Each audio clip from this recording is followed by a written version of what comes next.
എല്ലാവരും തന്നെ നമ്മുടെ ലൈഫിൽ വളരെയധികം പ്ലാനിങ്ങുകൾ ചെയ്യുന്ന ആളുകളാണ്. ഈ പ്ലാനിങ് നമുക്ക് ഹിസ്റ്ററിയിലൂടെ നോക്കിക്കഴിഞ്ഞാൽ കാണാനായിട്ട് സാധിക്കും. ഇൻഡസ് വാലി സിവിലൈസേഷൻ മുതൽ പ്ലാനിങ്ങോട് കൂടിയുള്ള ഒരു ടൗൺഷിപ്പ് മനുഷ്യർക്ക് കാണാനായിട്ട് സാധിക്കും. അതുകൊണ്ട് തന്നെ നമുക്ക് ഉൾക്കരുത്തോടു കൂടി പറയാം, ഈ പ്ലാനിങ് ആണ് മനുഷ്യനെ ഇന്ന് കാണുന്ന മാനവരാശിയാക്കിയിട്ട് മാറ്റിയതെന്ന് തന്നെ, അല്ലെങ്കിൽ ഒരു സൊസൈറ്റി ഒക്കെ ആക്കി മാറ്റിയതെന്ന് തന്നെ നമുക്ക് പറയാനായിട്ട് സാധിക്കും. എല്ലാവർക്കും തന്നെ ഇൻസ്പയർഡ് സോഴ്സിന്റെ മറ്റൊരു വീഡിയോയിലേക്ക് സ്വാഗതം. ഇന്നത്തെ വീഡിയോയിൽ നമ്മൾ പങ്കുവയ്ക്കുന്ന വിഷയങ്ങൾ എന്ന് പറയുന്നത് നമ്മൾ പ്ലാനിങ്ങോട് ചെയ്യുന്ന കാര്യങ്ങളും നമ്മൾ പ്ലാനിങ് കൂടാതെ നമ്മുടെ ലൈഫിൽ ഉണ്ടാവുന്ന കാര്യങ്ങളുമാണ്. ഇത് എങ്ങനെ നമുക്ക് തരംതിരിച്ച് മനസ്സിലാക്കി നമ്മുടെ ലൈഫിനെ ഒരു ഏകതാനതയോടെ അല്ലെങ്കിൽ ഒരു ബാലൻസോട് കൂടെ മുന്നോട്ട് കൊണ്ടുപോകാം എന്നുള്ള കാര്യങ്ങളാണ് നമ്മൾ പങ്കുവയ്ക്കുന്നത്. ഇപ്പോൾ നമ്മുടെ ജീവിതത്തിൽ ചെറുത് മുതൽ വലുത് വരെയുള്ള കാര്യങ്ങൾ നമ്മൾ പ്ലാനിങ്ങോട് കൂടിയാണ് ചെയ്യുന്നത്. ഒരു പിക്നിക്കിന് പോകുന്നത് മുതൽ ഒരു പരീക്ഷ പാസ്സാകുന്നത് വരെയുള്ള കാര്യങ്ങൾ എല്ലാം തന്നെ നമ്മൾ വളരെയധികം പ്ലാനിങ്ങോട് കൂടി വളരെ അധികം സിസ്റ്റമാറ്റിക് മൂവ്മെന്റോട് കൂടി ചെയ്യുന്ന കാര്യങ്ങളാണ് ഇതെല്ലാം തന്നെ. ഒരുമാതിരിപ്പെട്ട എല്ലാ കാര്യങ്ങളിലും തന്നെ ഒരു 75 അല്ല, ഒരു 85-90% കാര്യങ്ങളിലും നമ്മൾ പ്ലാനിങ്ങോട് കൂടി ചെയ്യുമ്പോൾ നമ്മൾ അത് വിജയിക്കുന്നുണ്ട് എന്നുള്ളതും നമുക്ക് നിസ്തർക്കമായിട്ടുള്ള കാര്യമാണ്. നമ്മുടെ ലൈഫിലേക്ക് നോക്കിക്കഴിഞ്ഞു കഴിഞ്ഞാൽ നമുക്കത് മനസ്സിലാക്കാനായിട്ട് സാധിക്കും. കാരണം നമ്മൾ തീരെ പ്ലാനിങ് ഇല്ലാതെ ചെയ്യുമ്പോൾ പല കാര്യങ്ങളിലും നമുക്ക് ഒരു വ്യക്തത ഇല്ലാതെയാകുന്നു എന്നുള്ളതാണ് അതിനുള്ള ഒരു കാരണം. നമ്മുടെ ബ്രെയിനിന്റെ ഒരു ടെൻഡൻസി എന്ന് പറയുന്നത് കാര്യങ്ങളെല്ലാം ഒരു ഓർഡറിൽ മനസ്സിലാക്കി മുന്നോട്ട് പോവുക എന്നുള്ളതാണ്. കാരണം ഹ്യൂമൻ ബ്രെയിൻ എന്ന് പറയുന്നത് ഒരു ഇവോൾവ്ഡ് ബ്രെയിൻ ആണ്. മറ്റ് സ്പീഷീസിനേക്കാൾ എല്ലാം ഉപരിയായിട്ട് ഹ്യൂമൻ ബ്രെയിന് വളരെയധികം പ്ലാനിങ് ചെയ്യാനുള്ള ഒരു കഴിവും ഒരു വളരെയധികം അതിനുള്ള ആ ഒരു കപ്പാസിറ്റിയും ഒരു ഡെവലപ്മെന്റ് സംഭവിച്ചിട്ടുണ്ട് എന്നുള്ളതാണ് അതിനുള്ള കാരണം.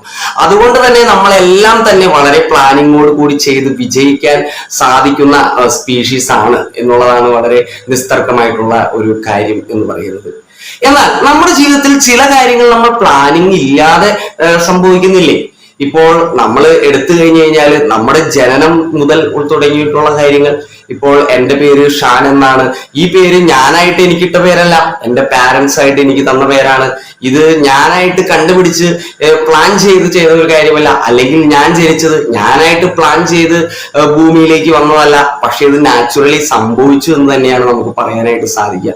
അതുപോലെ തന്നെ നമ്മളെല്ലാവരും തന്നെ നാച്ചുറലി ജനിച്ചു എന്നുള്ളതാണ് ശരിക്കും ഒരു വ്യക്തമായിട്ടുള്ള ഒരു കാര്യം എന്ന് പറയുന്നത്. അപ്പോൾ ഇതൊരു നേച്ചറിന്റെ ഒരു ആക്ടിവിറ്റി ആയിട്ട് തന്നെ നമുക്കിതിനെ മനസ്സിലാക്കേണ്ടിയിരിക്കുന്നു. ഓരോ സ്പീഷീസും അല്ലെങ്കിൽ ഓരോ ജീവികളും ഓരോ മനുഷ്യരും ഈ ഭൂമിയിലേക്ക് ജനിക്കുന്നത് അവരുടെ പെർമിഷനോട് കൂടിയല്ല. പക്ഷെ അതിനുശേഷം നമ്മുടെ ബ്രെയിനിന്റെ ആക്ടിവിറ്റി വഴിയാണ് നമ്മൾ കാര്യങ്ങളെല്ലാം പ്ലാൻ ചെയ്ത് നല്ല രീതിയിൽ എക്സിക്യൂട്ട് ചെയ്ത് അതിൽ വിജയിക്കുകയും ഒക്കെ ചെയ്യുന്നത്. ഈവൻ നമ്മുടെ മരണമായാൽ പോലും നമ്മൾ പ്ലാൻ ചെയ്തോ അല്ലെങ്കിൽ അത് നമ്മൾ ആഗ്രഹിക്കുന്ന സമയത്തോ ഒന്നും സംഭവിക്കുന്ന ഒരു കാര്യമല്ല. പല വ്യക്തികളുടെയും അല്ലെങ്കിൽ പല എക്സാമ്പിളുകളിലൂടെയും ഒക്കെ നമുക്കത് മനസ്സിലാക്കാനായിട്ടുള്ള ഒരു കാര്യമാണ്. അപ്പോൾ പല കാര്യങ്ങളും നമ്മൾ പ്ലാൻ ചെയ്യാതെ ഈ ഭൂമിയിൽ സംഭവിക്കുന്നുണ്ട് എന്നുള്ളത് വളരെ ഇമ്പോർട്ടന്റ് ആയിട്ടുള്ള ഒരു കാര്യമാണ്. ഇപ്പോ ഒരു പുഴ ഒഴുകുന്നത് അത് പ്ലാൻ ചെയ്ത് ഒഴുകുന്നതോ അല്ലെങ്കിൽ അങ്ങനെയൊന്നുമല്ല. അല്ലെങ്കിൽ ഒരു മഴ പെയ്യുന്നത് ഇതൊന്നും ഒരു പ്ലാനിങ്ങോട് കൂടി ഇന്ന സമയത്ത് മഴ പെയ്യണം എന്ന് വിചാരിച്ച് മഴ പെയ്യുന്നതുമല്ല. അങ്ങനെ പ്രകൃതിയിൽ പല പല കാര്യങ്ങൾ, കിളികളുടെ കളകല കൂജനങ്ങൾ അല്ലെങ്കിൽ എന്താ പറയാ വിവിധ തരത്തിലുള്ള ജീവികളുടെ ശബ്ദങ്ങൾ. അപ്പോൾ ഇതെല്ലാം ശ്രവിക്കുവാനായിട്ട് നമുക്ക് ഈ പ്രകൃതിയിലേക്ക് നോക്കുവാനും നാച്ചുറൽ ആയിട്ട് സംഭവിക്കുന്ന കാര്യങ്ങളെ ചിലപ്പോഴെങ്കിലും ഒക്കെ ഒബ്സർവ് ചെയ്യാനായിട്ട് നമ്മുടെ പ്ലാൻഡ് ജീവിതത്തിൽ നമുക്ക് സാധിക്കുന്നുണ്ടോ എന്നുള്ളത് വളരെ ഇമ്പോർട്ടന്റ് ആയിട്ടുള്ള ഒരു കാര്യമാണ്.